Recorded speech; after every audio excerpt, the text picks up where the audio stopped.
குரு வணக்கங்கள். வாழ்க வளமுடன். பக்தி கிளிட்ஸ் நேயர்களுக்கு எனது அன்பு வணக்கங்கள்.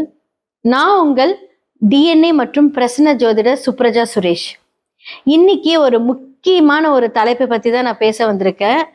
நம்மளுடைய பிரபஞ்சத்திலே ஒரு முக்கியமான ஒரு கோள்களுக்கு நம்ம பயப்படுறோம் அப்படின்னா அது நம்மளுடைய சனி பகவான். ஏன்னா சனி பயிற்சினாலே எல்லாரும் பயப்படுவாங்க.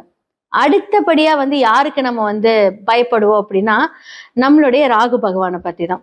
இப்ப ராகு எந்தெந்த பாவகத்துல நிக்குது, என்ன மாதிரியான லக்னத்துக்கு அது செயல்படுது, பாதகாதிபதியா செயல்படுதா இல்ல அதிர்ஷ்டத்தை கொடுக்குதா? ஏன்னா நீங்க எல்லா கிரகத்தையும் எங்க இருக்குதோ அதை நம்மளால ப்ரெடிக்ட் பண்ண முடியும்.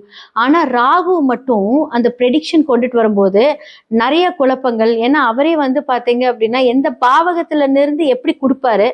ஸோ அவருடைய ஆண்டு காலங்கள் எல்லாம் ஒரு 3 வகையா பிரிச்சு அந்த 3 வகையா அவர் எப்படி கொடுப்பாரு, என்ன மாதிரியான பார்வைகள் அவர் செயல்படுவாரு அப்படிங்கிறது இதை ரொம்ப டிப்பிக்கலா. அது மட்டும் இல்லாம அதை கரெக்டா கணிச்சு அதை சொல்லும் போது அதே மாதிரி பண்ணணும் அப்படின்னா அந்த ராகு கொடுக்கக்கூடிய அந்த காலங்கள், ராகு கொடுக்கக்கூடிய அந்த விஷயங்கள் எல்லாமே சூப்பரா அதை நம்ம பயன்படுத்திக்கிட்டோம் அப்படின்னா ராகு போல் கொடுப்பார் இல்லை அப்படின்னு சொல்லுவாங்களே, அந்த ஒரு விஷயத்த நம்ம எடுத்துக்கலாம். ஸோ இன்னைக்கு இந்த 2026 மேஷ ராசியிலிருந்து மீன ராசி வரைக்கும் இப்போ நிறைய பேர் நம்ம சொல்ற கருத்துக்களை நீங்க எப்படி எடுத்துக்கணும் அப்படின்னா இது பொது கருத்துக்கள். ராகு இந்த பாவகத்துல இருந்து இப்படி எல்லாம் செய்வாருங்கிறது பொது.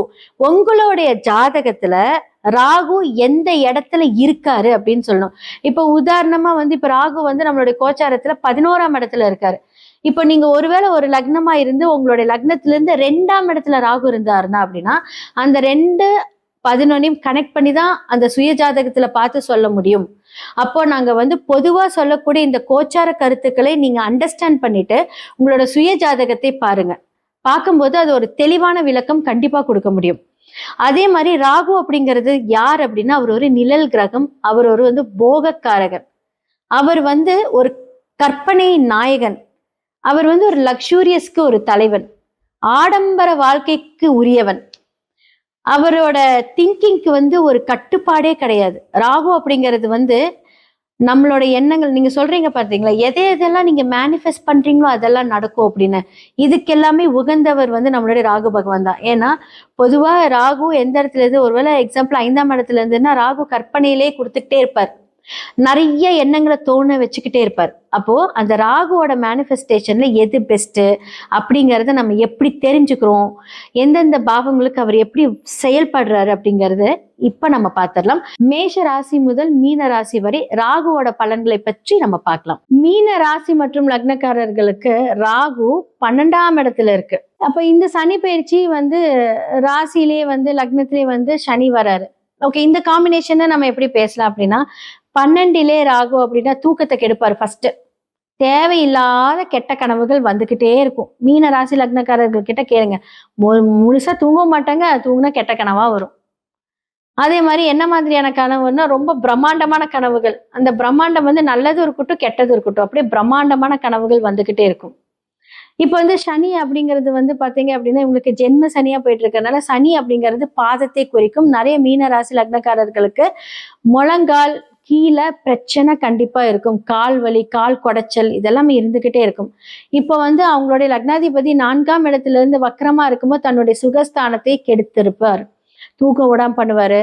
அதே மாதிரி இடத்தோட சம்மந்தப்பட்டது, ஏதாவது இடம் விற்கிறது, டாக்குமெண்டேஷன் ப்ராப்ளம் இதெல்லாம் கொடுத்துக்கிட்டே இருக்கும் இந்த காலகட்டத்துல. அப்போ குரு மாறுற வரைக்கும் பிரச்சனை தான். குரு மாறினதுக்கு அப்புறமா உங்களுக்கு அதிர்ஷ்டங்கள், ஒரு சப்போர்ட் வேணா. லக்னாதிபதி வீட்டுல சனி இருந்தாலும் லேட்டா கிடைச்சாலும் சூப்பரா கொடுத்துருவார்.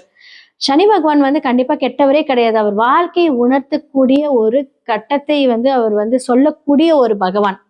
அப்ப நம்ம லைஃப்ல என்ன மாதிரியான விஷயங்களை நம்ம போக்கஸ்டா போகணும் அப்படிங்கிறது இந்த சனி பகவான் தான் சொல்லுவார். அப்ப இந்த காலகட்டத்துல உங்களோட ஹெல்த்தை பார்த்துக்கோங்க. கால் ரொம்ப நடக்காதீங்க. தேவையில்லாம என்ன சொல்றது, செருப்பே இல்லாம நடந்து அந்த இடத்துல அடிபடுறது.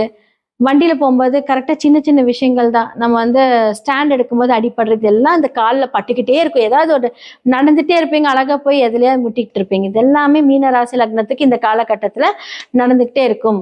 ஸோ 4ஆம் இடத்துல புதனுடைய வீட்டுல வந்து இருக்கும்போது டாக்குமெண்டேஷன், ஒரு பேங்க் ஓபன் பண்றீங்க, ஒரு அக்கௌண்ட் ஓபன் பண்றீங்க, ஜாக்கிரதையா ஓபன் பண்ணுங்க. கடன் தீர்றதுக்கான வாய்ப்புகள் எல்லாமே இந்த மீன ராசி லக்னக்காரர்களுக்கு வரப்போகுது. இவ்வளோ பிரச்சனையில இருந்தும் ஒரு நல்ல காரியம் வந்து பாத்தீங்க அப்படின்னா உங்களுக்கு பேரண்ட்ஸ்னால எப்பவுமே ஒரு ஹெல்ப் வந்துகிட்டே இருக்கும்.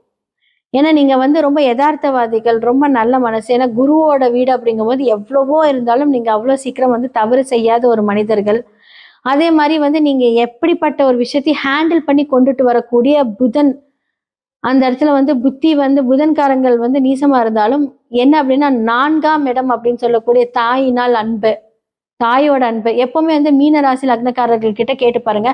படிப்புல வந்து பிரச்சனையாயிட்டே இருக்கும். கஷ்டப்பட்டு தான் படிச்சு வந்திருப்பாங்க. ஒரு சில பேருக்கு வந்து சிறு வயதிலே அந்த படிப்பு வந்து ஸ்டாப் ஆயிருக்கும்.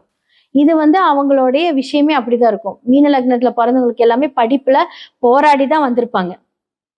ஸோ இதெல்லாமே நீங்க பார்த்துக்கோங்க. இப்போ குழந்தைகளுக்கெல்லாம் கொஞ்சம் பிரச்சனையா இருக்கு படிப்புல. அவங்கள மோட்டிவேட் பண்ணுங்க. யாருமே அவங்கள வந்து டிஸ்கரேஜ் பண்ணாதீங்க. ஏன்னா அது அவங்களுடைய விதி. இந்த இந்த லக்னத்துல பிறக்கிறவங்களுக்கு இதெல்லாம் விதி. அதே மாதிரி வந்து நீங்க சுய ஜாதகத்தை பார்க்கும்போது அந்த கிரகங்கள் எந்த மாதிரியான ஆளுமை தன்மை கொண்டிருக்கு அப்படிங்கிறத பாருங்க. இதெல்லாமே பொது பலன் தான். ஸோ இதெல்லாமே நீங்க பார்த்து உங்களோட விஷயங்களை நீங்க மாத்தி மாத்தி கொண்டுட்டு வந்தீங்க அப்படின்னா 100% நம்ம அதுல இருந்து சூப்பரா நம்மளோட செயல்பாடுகள் எல்லாமே நீங்க வெளிக்கொண்டு வரலாம். ஸோ இந்த ராகு உங்களுக்கு வந்து எப்படி இருக்கும்? 12ல இருக்கிற ராகு அப்படின்னா நல்லா தூங்க விடாம பண்ணும். அப்ப முடிஞ்ச அளவுக்கு வந்து பாத்தீங்க உங்களை நீங்க ரிலாக்ஸா வச்சுக்கோங்க. நிறைய பேர் கிட்ட கேட்டீங்கன்னா இப்ப அவங்க தூங்கவே மாட்டாங்க. டிராவல் 12ஆம் இடம் அப்படிங்கிறது என்ஹெச் டிராவல். அதாவது என்னன்னா பெருசா டிராவல் பண்ணக்கூடிய, டிராவல் பண்ணிக்கிட்டே இருப்பாங்க. எதுக்கு டிராவல் பண்றாங்கன்னே தெரியாது. அவங்களோட சிந்தனைகளை எங்கேயா போகலாம், டிராவல் பண்ணலாம், இதெல்லாமே இருக்கும். அதனாலதான் தூக்கம் கெடுது அப்படின்னு சொல்றேன். ஸோ இதுல வந்து என்ன அப்படின்னா 12ஆம் இடத்துல ராகு போகக்காரகன், போகஸ்தானத்துல இருக்கிறது நல்லதுதான். ஸோ நிறைய பேர் வந்து இப்ப இந்த சுக்கிரன் அங்க இருக்கிறதுனால நிறைய பேர் வந்து இந்த கேளிக்கை விடுதிகளுக்கெல்லாம் நிறைய போவீங்க இந்த காலகட்டத்துல. ஸோ ஃபேமிலியோட ஃப்ரெண்ட்ஸோட எல்லாமே நீங்க போவீங்க. இது எல்லாமே உங்களுக்கு வந்து ஒரு பிரச்சனையும் தராது. ஏன்னா இது வந்து நடக்கும். ஆனா உங்களோட ஹெல்த், தூக்கம் இதெல்லாம் கொஞ்சம் பார்த்துக்கோங்க. 100% நல்லா இருப்பீங்க. நன்றி.